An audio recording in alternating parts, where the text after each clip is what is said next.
नमस्कार दोस्तों, आपका फिर से दिल से स्वागत है। आज जो मैं अगली पोयम लेके आया हूं आप सबके सामने, not marble nor the gilded monuments, और ये हैं हमारे विलियम शेक्सपियर साहब। तो ये जो पोयम है बहुत ज़्यादा इंपॉर्टेंट पोयम है कम्युनिकेटिव इंग्लिश क्लास 10 के सिलेबस के लिए। तो ज़्यादा टाइम ना वेस्ट करते हुए हम चलते हैं पोयम में। सबसे पहले आपको पोएट के बारे में बता देते हैं।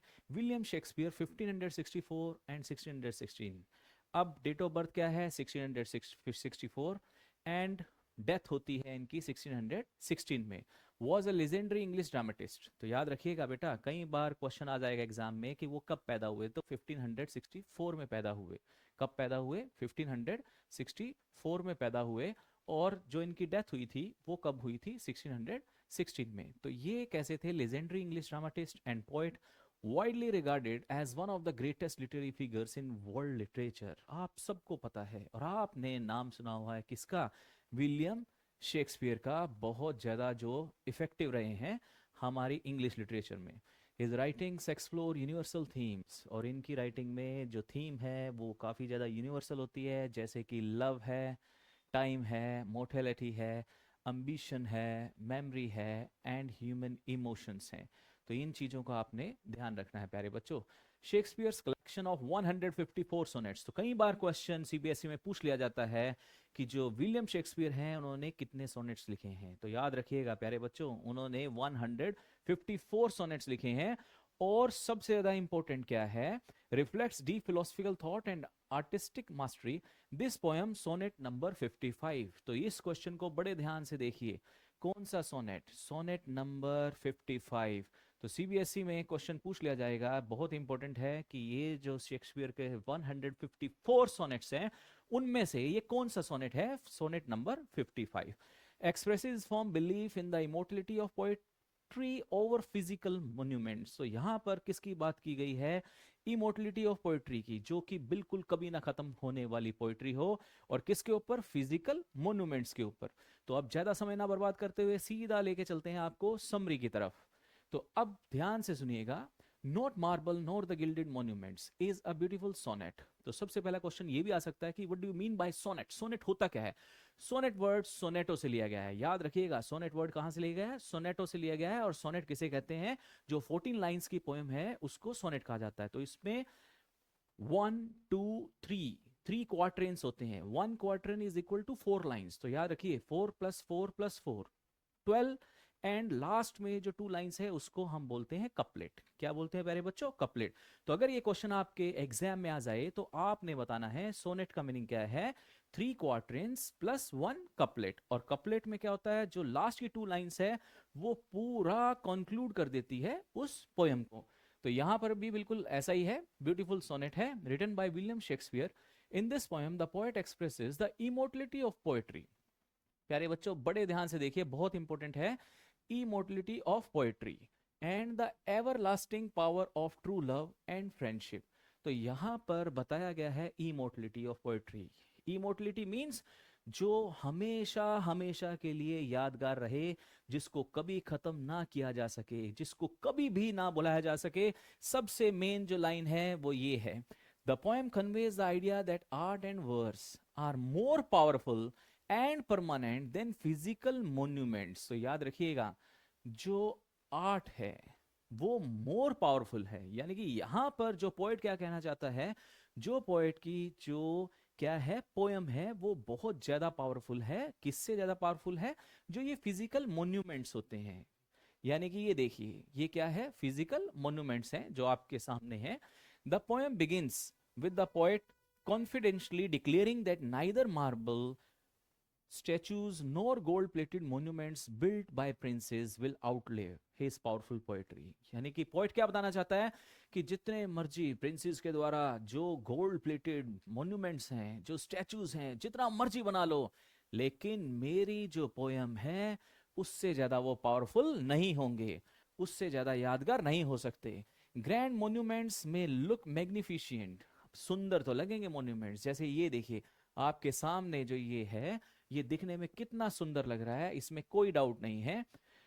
And strong but they are lifeless objects. लेकिन ये सारे के सारे क्या कहलाएंगे? लाइफलेस ऑब्जेक्ट्स कहलाएंगे। इन कॉन्ट्रास्ट, और अगर आप इसका उल्टा देखें, the poets versus will shine more brightly and live much longer in the hearts and minds of people. लेकिन जो पोएट ने पोयम लिख दी वो ज्यादा स्ट्रॉन्ग रहेगी, ज्यादा पावरफुल रहेगी और ज्यादा ही लंबी चलेगी। आज भी आप विलियम शेक्सपियर की पोयम पढ़ रहे हैं और ये जो मॉन्यूमेंट्स हैं ये तो समय के साथ खत्म हो जाएंगे, लेकिन जो पोएट्री है वो समय के साथ कभी भी खत्म नहीं होगी।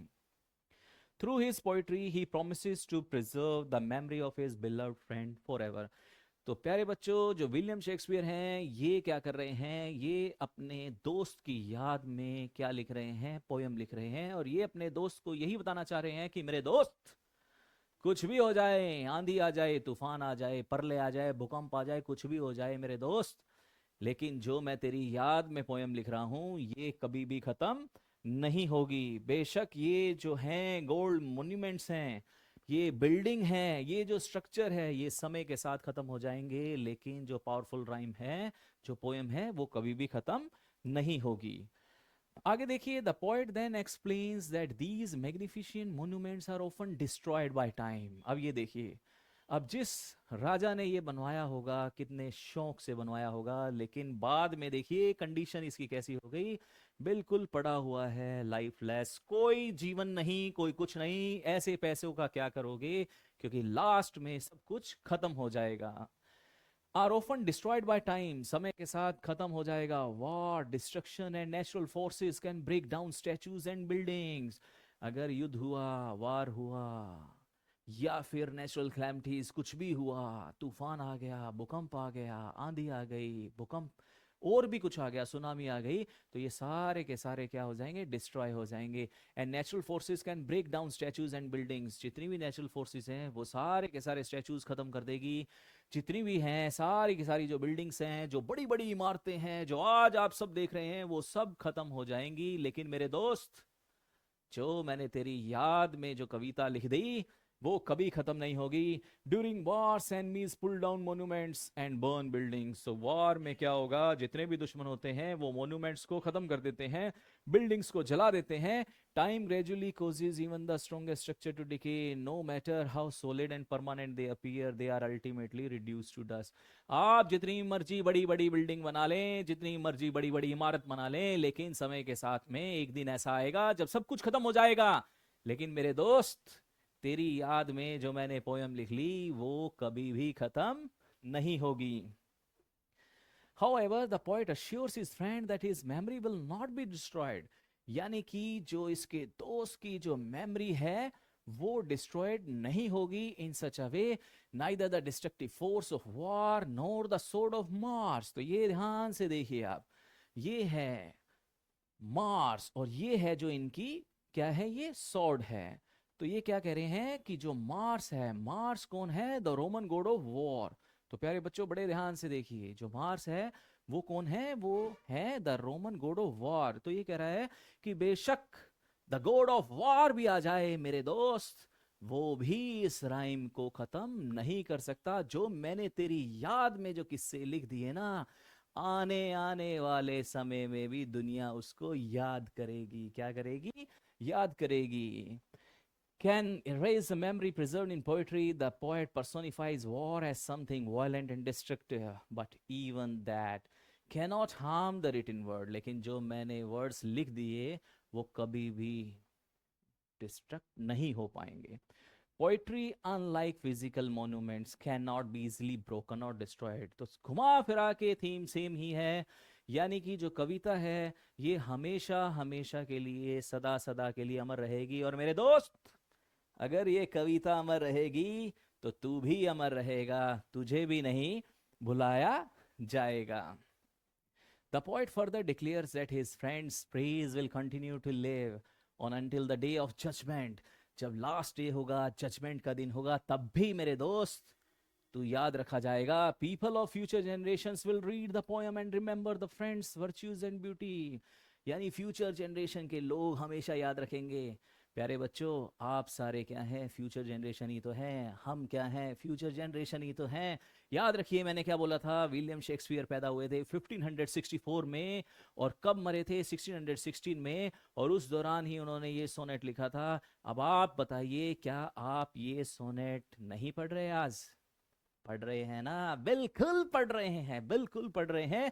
तो इसीलिए क्या बोला है कि people of future generations will read the poem and remember the friends virtues and beauty. आज भी हम लोग इस दोस्ती को पढ़ रहे हैं, जो दोस्ती थी विलियम शेक्सपियर और उसके जो भी फ्रेंड है उनके बीच में। As long as human beings exist and read poetry, the friend's name will survive. In this way the poet gives his friend immortality through his art. तो यूं तो अमर नहीं बना जा सकता, लेकिन विलियम शेक्सपियर ने अपने दोस्त को अमर कर दिया। किसके माध्यम से? इस पोइट्री के माध्यम से। तो ये देखिए, but you pray shall live for ever. लेकिन जो तुम्हारी याद है ना मेरे दोस्त, ऐसा काम करके जाऊंगा, दुनिया कभी नहीं भुला पाएगी। और बिल्कुल वैसा ही हुआ। In the final lines the poet concludes that on the day of judgment, अगर अंतिम दिन भी आ गया ना, किसका? इस दुनिया का अंतिम दिन, when the friend rises again, he will continue to live in the hearts of lovers who read the poem. उस दिन भी मेरे दोस्त तू जिंदा रहेगा। बिल्कुल उस दिन भी क्या है, तू जिंदा रहेगा। और कहाँ जिंदा रहेगा? In the hearts of lovers who read the poem. तो ध्यान से देखिए, thus the poem ends with a strong message that poetry has the power of defeat time, war and death. तो यही है जो पोएट्री है, इसमें ही पावर है। किस चीज की पावर है? हराने की पावर है। और किसको हराने की पावर है? टाइम को, वॉर को, डेथ को पोएट्री ही कर सकती है। while marble monuments crumble and empires fall, true art and sincere affection live forever through the written word. सब कुछ खत्म हो जाएगा, जितने मर्जी गोल्ड के स्मारक बना लो, गोल्ड प्लेटेड के मोन्यूमेंट्स जितने मर्जी खड़े कर लो, बिल्डिंग्स खड़ी कर लो, इमारत खड़ी कर लो, लेकिन अंतिम में सब कुछ खत्म हो जाएगा। लेकिन क्या खत्म नहीं होगा मेरे दोस्त? जो मैंने ये राइम लिख दी वो कभी खत्म नहीं होगी। तो अगर मेरी राइम जीवित है तो मेरे दोस्त, तेरी याद भी परमानेंट फॉर एवर के लिए जीवित रहेगी। अब कुछ सेंट्रल मैसेज क्या है इसका, की आइडिया ऑफ द पोएम। प्यारे बच्चों ध्यान से देखिए, the poem conveys that material structures like statues and monuments are temporary. तो ये जितने भी आप स्टैचूज देख रहे हैं, जितने भी मॉन्यूमेंट्स देख रहे हैं, ये सारे के सारे क्या हैं प्यारे बच्चों? टेम्परेरी हैं and vulnerable to destruction by time and war. In contrast poetry has the power to preserve memory for ever. लेकिन अगर आप कॉन्ट्रास्ट का मीनिंग क्या है प्यारे बच्चों? उल्टा देखेंगे तो जो पोएट्री है उसी में केवल पावर है। किस चीज की पावर है? To preserve memory for ever, हमेशा हमेशा के लिए। Shakespeare asserts that words and artistic expression grant true immortality far surpassing stone और gold। तो प्यारे बच्चों, यही इन लाइंस का मीनिंग है कि जो मेरे द्वारा लिखी गई राइम है, यानी कि जो पोएम है, वो बिल्कुल सदा सदा के लिए बनी रहेगी। अब कुछ लिटरेरी डिवाइसेस देख लेते हैं प्यारे बच्चों। सबसे पहला है एलिट्रेशन। एलिट्रेशन में देखिए क्या है? Repetition of consonant sounds strengthens rhythm and emphasis. तो अब देखिए प्यारे बच्चों, म वो, इट मींस मार्बल मॉन्यूमेंट्स, म वेस्टफुल वॉर, वो। तो ये जो साउंड है, ये साउंड क्या है? Repetition of consonant sounds. तो इसको आप क्या यूज करेंगे? इसके लिए एलिट्रेशन यूज करेंगे। Next is personification. Time and war are portrayed as destructive forces with human like qualities. तो human like qualities अगर हम दे दें किस में? नॉन लिविंग को, जैसे टाइम और वॉर को, तो उसमें हम किसका यूज करेंगे प्यारे बच्चों? पर्सोनिफिकेशन का। Next is metaphor. Gilded monuments symbolize हैं grand but fragile material achievements. तो इसमें क्या है प्यारे बच्चों? मेटाफर का यूज किया है। इमेजरी है strong visual images, contrast decaying monuments with the everlasting power of words. तो वही बात है, कॉन्ट्रास्ट दिखाया गया है। और कॉन्ट्रास्ट किस में दिखाया गया है? जो मॉन्यूमेंट्स हैं वो खत्म होते जा रहे हैं with the everlasting power of words, लेकिन जो वर्स है यानी कि जो पोएम है वो हमेशा हमेशा के लिए अमर है। आगे देखिए contrast. The poem highlights the difference between short lived physical memorials and eternal poetic praise. तो एक साइड में शॉर्ट लिव्ड है और दूसरी साइड में पोएटिक जो प्रेज है वो परमानेंट है, तो इसीलिए कॉन्ट्रास्ट, कॉन्ट्रास्ट का मतलब अपोजिट। नेक्स्ट, सोनेट स्ट्रक्चर का यूज किया गया है, written in the Shakespearean sonnet form with a fixed rhyme scheme reinforcing its classical strength. तो प्यारे बच्चों यहाँ ये बहुत इंपॉर्टेंट है, कई बार क्वेश्चन पूछ लिया जाता है एग्जाम के अंदर। तो विलियम शेक्सपियर ने जो सोनेट के अंदर राइम स्कीम यूज की है वो क्या की है, बड़े ध्यान से देखिएगा। कई बार स्टैंजा आ गया तो आप देख लेंगे, स्टैंजा में से निकाल लेंगे, लेकिन अगर ये स्टैंजा नहीं आया और 2 नंबर का क्वेश्चन आ गया और डायरेक्ट पूछ लिया गया, तो फिर आप क्या करेंगे। तो विलियम शेक्सपियर में कौन सी राइम है, ध्यान से देखिए, A B A B, C D C D, E F, और लास्ट में है प्यारे बच्चों जी जी। तो याद रखिएगा प्यारे बच्चों, ध्यान से देखिए इसको, A B C D E F G G. तो विलियम शेक्सपियर के 154 सोनेट्स हैं प्यारे बच्चों, और 154 सोनेट्स में आप ध्यान से देखिएगा जो राइम स्कीम यूज की गई है, हर एक सोनेट में सेम राइम स्कीम यूज की गई है। 154 सोनेट्स और सब में सेम राइम स्कीम है, इसको जरूर याद कर लीजिएगा, क्वेश्चन इस पे पूछा जाएगा तो आपको पता होना चाहिए। A B C D E F और लास्ट में है जी जी। क्या है प्यारे बच्चों लास्ट में, जी जी। जी जी इट मीन्स जो कपलेट का यूज है। अब देखिए 1 2 3 4, स्टार्टिंग 4 1 क्वार्टरेन, देन उसके बाद 1 2 3 4, फिर से सेकंड क्वार्टरेन, फिर 1 2 3 4 third quatrain. 1 quatrain is equal to 4 lines, 4 + 4 + 4 12, and last में देखिए प्यारे बच्चों 2 लाइन्स कपलेट। तो ये बन गया 14 लाइन्स का सोनेट। तो जितने भी सोनेट्स हैं 154 सोनेट्स हैं, राइम स्कीम सबकी सेम रहेगी, और ये क्वेश्चन एग्जाम में अक्सर पूछ लिया जाता है।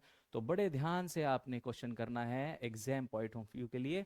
अब कुछ वैल्यूज ऑफ आर्ट इमोर्टलिटी है, art and literature possesses great permanence, then physical monuments आपको बता ही दिया है, material achievements decay but creative expression survives generation to generation, हमेशा चलते रहेंगे। True remembrance lies in words emotions and ideas not in stone. तो सही याद तो भैया स्टोन में नहीं, उनके वर्ड्स के अंदर होती है। Poetry has the power to defeat time war and destruction, और पोएट्री में ही क्या है, पावर है किसको हराने की, टाइम वॉर एंड डिस्ट्रक्शन को। Next, human greatness is preserve through creativity not wealth और पावर। पैसा पैसों से प्रिजर्व नहीं किया जा सकता, तो याद रखिएगा ग्रेटनेस क्रिएटिविटी से होती है, ना कि वेल्थ से होगी, ना कि पावर से होगी, ना ही किसी गोल्ड से होगी। तो प्यारे बच्चों इसी के साथ ही जो ये सोनेट है विलियम शेक्सपियर का 55th सोनेट खत्म होता है। तो आपको ये जो पोएम है कैसी लगी, ये जो सोनेट है कैसा लगा, अगर फिर भी आपके मन में किसी प्रकार का कोई डाउट हो तो आप कमेंट बॉक्स में जाकर लिख दें। तो thank you very much and have a nice day.